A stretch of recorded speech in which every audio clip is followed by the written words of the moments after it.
You know, it's pretty wild when you find three totally different stories, a massive sci-fi movie, a story from the Bible, and a cult classic film, and they all point to the exact same idea. And that idea is this: maybe the most real thing in your life is the stuff you can't even see. So let me ask you something. Is what you see really real? I mean, think about your day-to-day, the problems, the stress, the things you're worried about. Is that the whole picture, or is there something else going on? These stories we're going to look at, they say, nope, not even close. Come on, you know this quote from The Matrix, right? Your mind makes it real.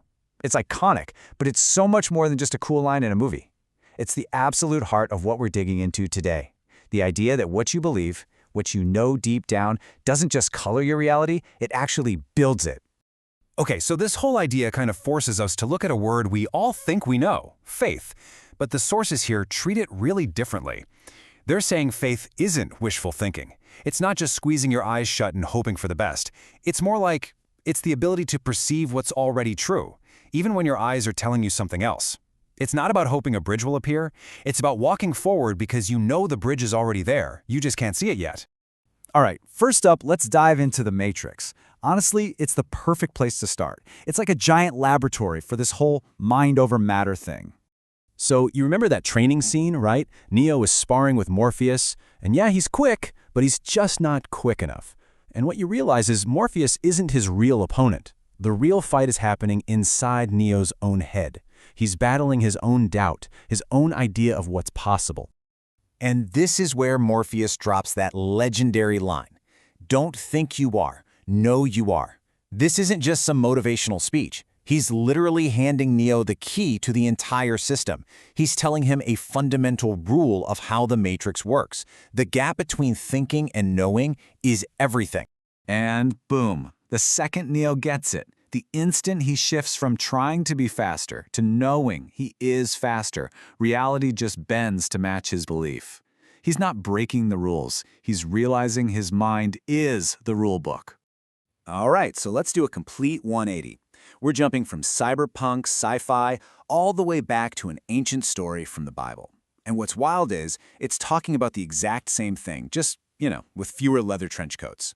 Picture this. The prophet Elisha and his servant wake up one morning, and their city is completely surrounded by a huge enemy army.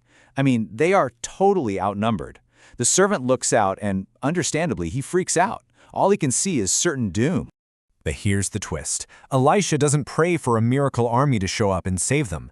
No, he prays for something way different. He just asks for his servant's eyes to be opened. Open to what? To the reality that was already there. And suddenly, the servant sees it. The hills are filled with horses and chariots of fire, an entire angelic army. Now here's the kicker. That army didn't just appear. They were there the entire time. The only thing that changed was the servant's perception. This is a perfect picture of that idea of faith we talked about. It's not creating something new. It's revealing the unseen advantage that's already on your side. Okay, for our last example, we're going to bring this whole concept home, right into the battlefield of the human mind. And there's no better place to see that than in Fight Club. So think about the climax of the movie. The narrator is totally at the mercy of Tyler Durden, his alter ego.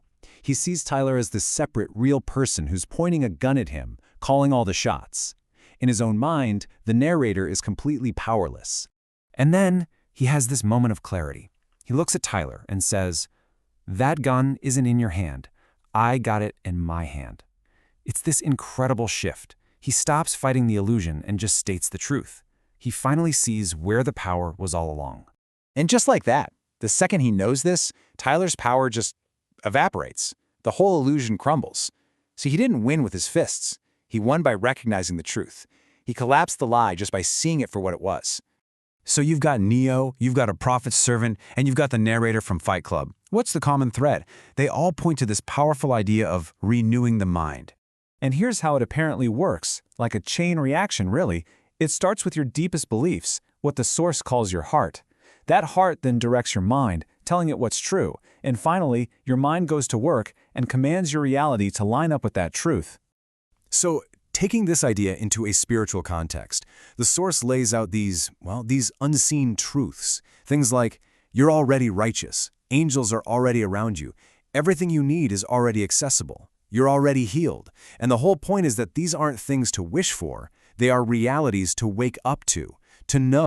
So, when you put it all together, what does it mean? It means the real fight probably isn't with the thing you're worried about. It's not with the circumstances. The real battle is inside. It's about stopping the fight with the shadows and realizing, just like in Fight Club, that you've been holding the power the whole time. And that leaves us with one last question to chew on. What if the victory you're waiting for isn't actually waiting to happen, but is just waiting to be seen?